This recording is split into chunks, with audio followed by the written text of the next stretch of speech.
Well, good afternoon and welcome to the Idahoan Show. In this philosophical episode, I'd like to address the moral issue of self-defense, or more precisely, the question of whether or not it's ever morally appropriate to employ lethal force against another human being. You know, there are a lot of issues in Christian theology that you can spend time talking about and feel like you've had a good theological discussion without ever reaching any conclusions that have immediate or visible consequences for how you should live your life. This, however, is not one of them. You know, statistically speaking, I've heard that about 1 out of 3 people in the United States at some point in their life will be targeted as a victim for rape, murder, or armed robbery. Now, you know, I always try to take statistics with a grain of salt, but still, you pick up any newspaper in the country practically, and you'll find in some section of the paper a record of recent crimes that were committed in that area. So we have to accept the fact that there's a very real possibility that at some point in your life you'll be in a situation where you're witnessing a violent crime, whether it's against you or against somebody else, and you'll have to make a split-second decision of how you're going to respond in that situation. You're not going to have a lot of time to think about it at the time. And so it's an issue that we need to think about now, before we're in that situation, and figure out what the morally correct response is. Now, unfortunately, this is an issue that's not really discussed much in Christian churches, or at least not the churches that I've been around most of the time. And so, in asking other Christians what they believe about this topic, I've often found their answers somewhat unsatisfactory.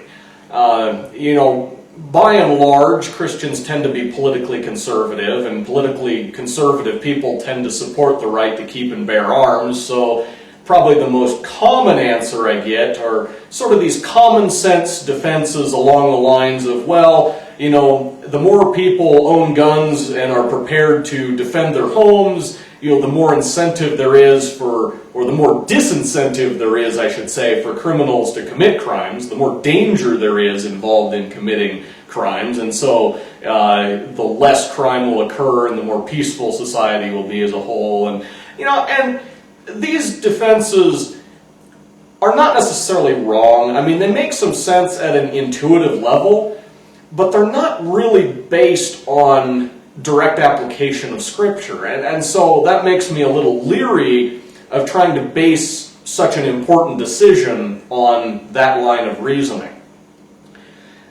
I've also met Christians who would try to use biblical passages to defend kind of the opposite position, you know, a pacifist ideology that states, you know, that lethal force is never justified. The trouble is that the verses they use to try and defend this pacifist ideology are generally taken out of context or misused in some fashion. You know, for example, you know, they'll often quote when Christ said, "He who lives by the sword dies by the sword," as, you know, as a defense for their pacifist position. The problem with that is that the Bible is replete with examples of people who lived by the Spirit of God and yet wielded the sword mightily. You know, people like King David, Elijah, you know, Samson, or many of the other judges.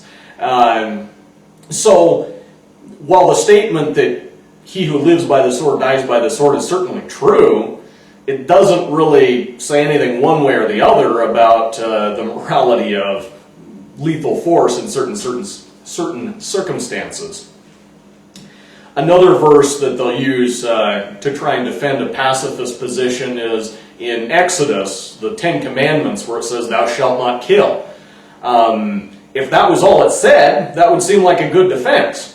The trouble is, if you read on in Exodus, you don't have to read very far before you start coming to verses that say, if a man commits such and such offense, he shall be put to death.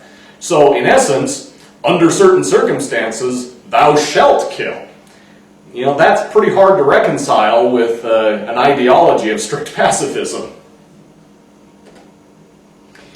So, for a long time I kind of struggled with the issue of lethal defense, and I really found that I think the key to resolving the question of the morality of lethal defense in a biblical context is the issue of authority.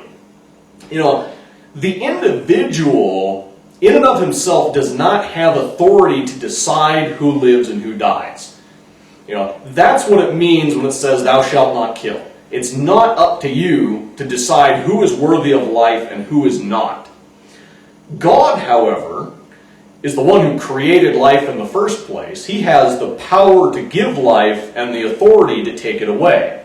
As it is written in Romans chapter 12, verse 19, "Dearly beloved, avenge not yourselves, but give place unto wrath. For it is written, Vengeance is mine, I will repay, saith the Lord." So, the individual does not have authority over life and death, but God does. And what's more, God has delegated at least some measure of this authority to civil governments. Listen to what it says in Romans chapter 13, verses 3 and 4. Just a little further on beyond the verses we just read. "Rulers are not a terror unto good works, but unto evil. Wilt thou then not be afraid of the power? Do that which is good, and thou shalt have praise of the same. For he is the minister of God, an avenger to execute wrath upon him that doeth evil."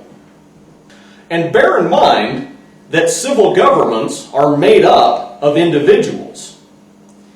Here in America, every voting citizen is a member of the ruling nobility of the United States of America. So, for an individual to decide of his own volition that so-and-so is not worthy of life would be the sin of murder, regardless of whether he actually goes and tries to kill the person or not. However, the physical act of taking another human life, or of employing lethal defense, lethal force in some situation, is not necessarily wrong if it's conducted under duly delegated authority.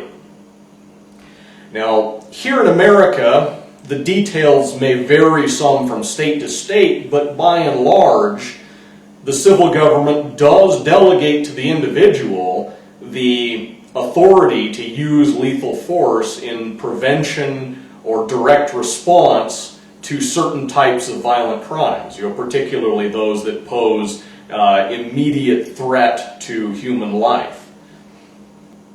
So, if you witness a violent crime being committed, I think at some level you have a moral responsibility, insofar as you are able, to seek the prevention of that crime. And in many cases, a right to employ lethal force, if necessary, in its prevention.